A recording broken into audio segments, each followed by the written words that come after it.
Great Mills High School. We're going to go back out live to Bruce Johnson, who's outside the school, to bring us up to speed. Bruce. Hey, Adam, apparently this is a case of a student able to get a gun past security into the school. The yellow tape is down now. This is no longer a crime scene. No word yet on when classes might resume here for the 1,600 students who thought they were going to have a full day of school here in Southern Maryland. I want to bring you up to date. That student, identified as 17-year-old Austin Wyatt Rollins, he opened fire before classes started this morning. A 16-year-old female is in critical condition tonight with life-threatening injuries, and according to law enforcement, the two had a prior relationship. A 14-year-old male student was also wounded. He's in good condition. It's not clear if he was injured by the gunman or if he was accidentally shot by the school resource officer. Police say that school resource officer, identified as Blaine Gaskell, a member of the SWAT team, he shot and killed Rollins. This is the 17th school shooting in the United States this year. Now, earlier today, we talked to a junior here at the school, Katara Jones. She says this is what happened after she arrived for classes this morning. Take a listen. I seen a girl on the floor.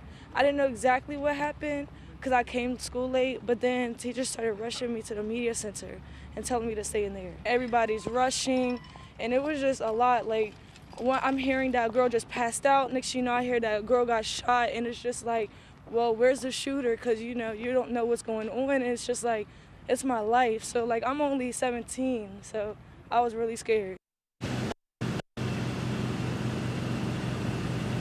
Okay, let's give you some context about this area we're in. It's about 90 miles outside of Washington, very much in our viewing audience. Most of the people out here, they watch Channel 9. This is on the western side of the Chesapeake Bay. It's an unincorporated community of St. Mary's County. Great Mills is a suburb of Lexington Park, Maryland. Lexington Park, Maryland has about 11,000 people, give or take a few dozen. You can see the outline of Great Mills. Lexington Park is to the east. Leonardtown, the county seat, is to the right. About 1,600 students, again, attend Great Mills High School. Now, earlier today, when we arrived, I talked to a couple of the young students who were in this building at the start of classes. They were leaving Leonardtown High, where, you know, the students had been bused to. They were leaving with their grandfather. And here's what they had to say about that school resource officer who was able to take down the gunman. Did you ever think it could happen here at your school? Are you surprised? Yeah, very surprising. Just to know they have cops at that school and it's still happening. Yeah, and the fact that you had the school resource officer who was able to get a shot off, and he killed the guy. He killed the guy. Did you know that? No. Okay. Killing the dude was right. Right. So nobody else can get killed. Right.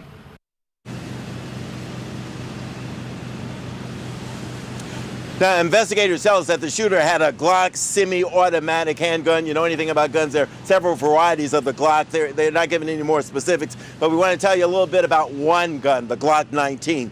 With a standard magazine, it can hold up to 15 bullets plus one in the chamber. Part of the Glock is made of polymer, the barrel is made of metal, and it's been made this way in the U.S. for some 25 years. A shooter could change out a magazine in a matter of seconds. That weapon costs about $550, $600. Now, the Glock is common for self-defense, and a lot of police departments use this weapon.